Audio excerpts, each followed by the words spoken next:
Hi guys! Welcome back to my channel. Today, it's another unboxing video. Ano ba to? Bigat. This is, ano kaya to?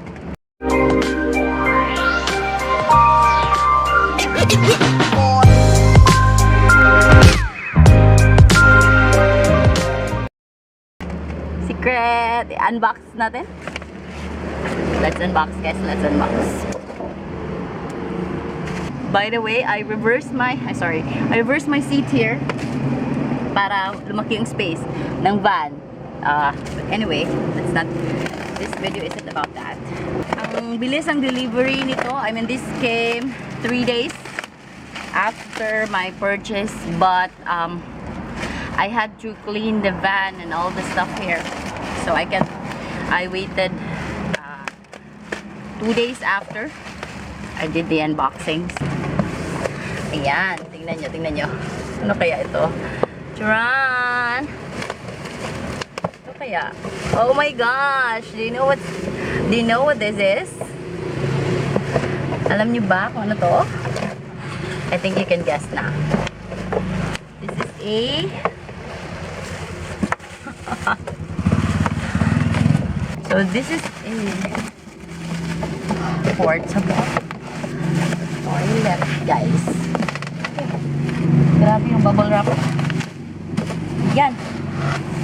Oh my gosh! Mating na siya.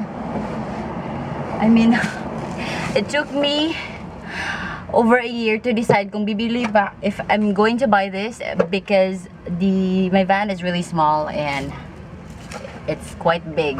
I've seen the measurements from online shops. It's really big.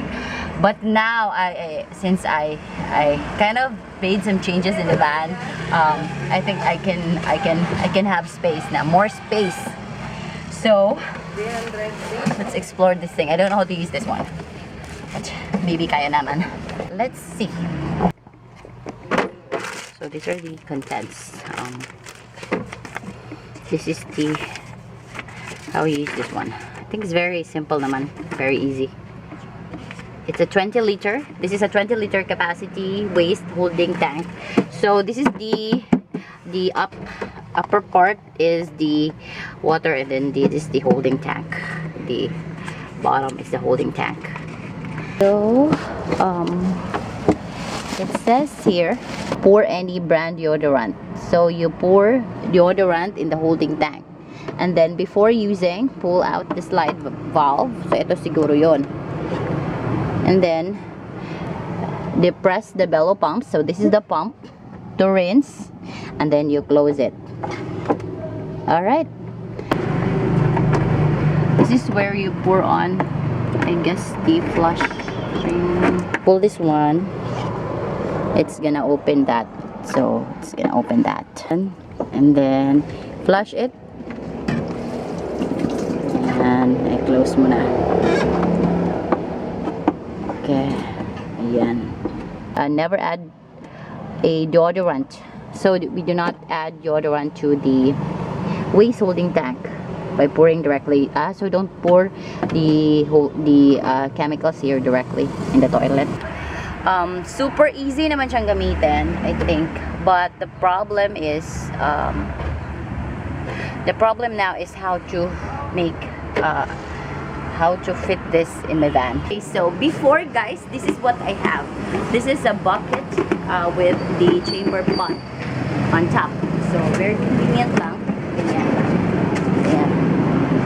Ayan. Super, ano lang siya, super cute lang siya, and very easy to slip inside the van. The problem is, pwede siya dito below ng ano ko, dito siya nalagay actually below ng sink ko. The problem is the chamber pot, the liquid part, it spills in the van sometimes, but not all the time. Only those cases when I have to pass by a rough road. That's the only problem about this. But so far, this has been with me for over a year. I still recommend this one, the bucket toilet, Vanlife bucket toilet. Now, yan, you can sit like a queen.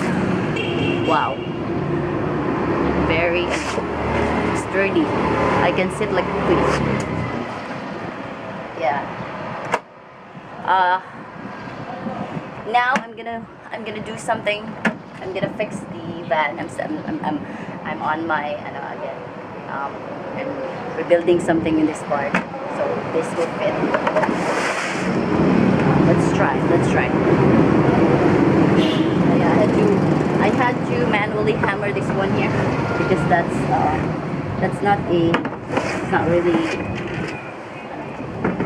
So yeah.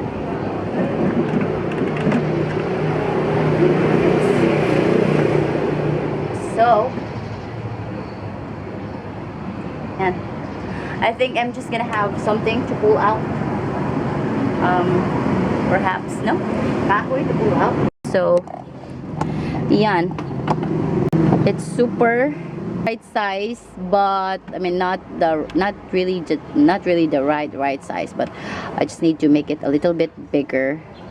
I mean the sink, I need to make the sink a little bit bigger. I will be short on water, I guess, because I don't think the 1 gallon of water can fit in here, and then there's the gray water tank. Using small containers for the gray water tank and the for the water tank, clean water.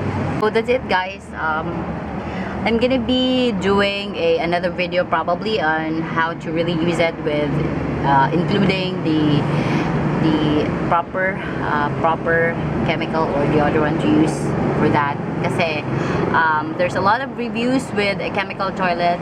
It really stinks when the solids and liquids are mixed. It really stinks. So I'm gonna have to do something about that. Of course, it has to be biodegradable para hindi makakasira ng natin, environment. And I guess that's it. I'm sorry, I'm not really my unboxing video is really boring. Yeah, it's really boring, I know. By the way, look what I have here.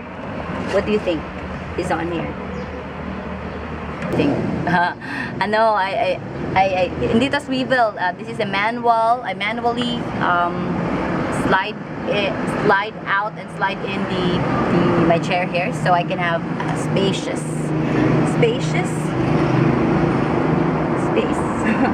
a bigger space for this tiny van.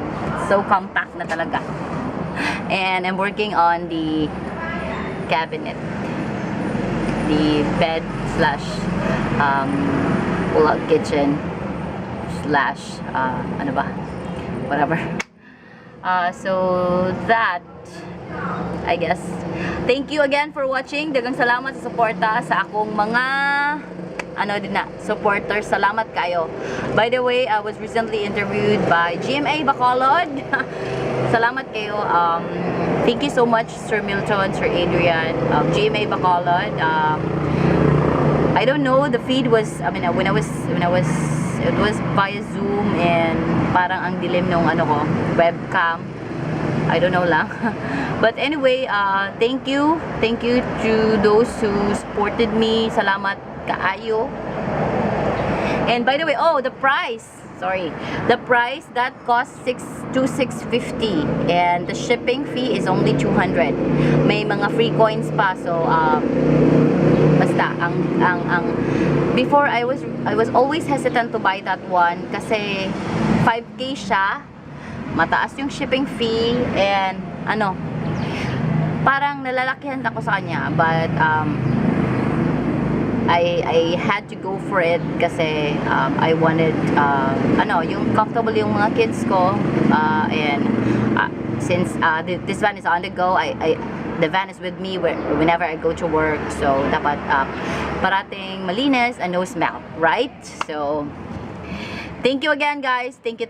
Love you. Yung mga kapwa YouTuber ko dyan, supportan ko din kayo. Huwag kayong mag-alala. Thank you. Bye.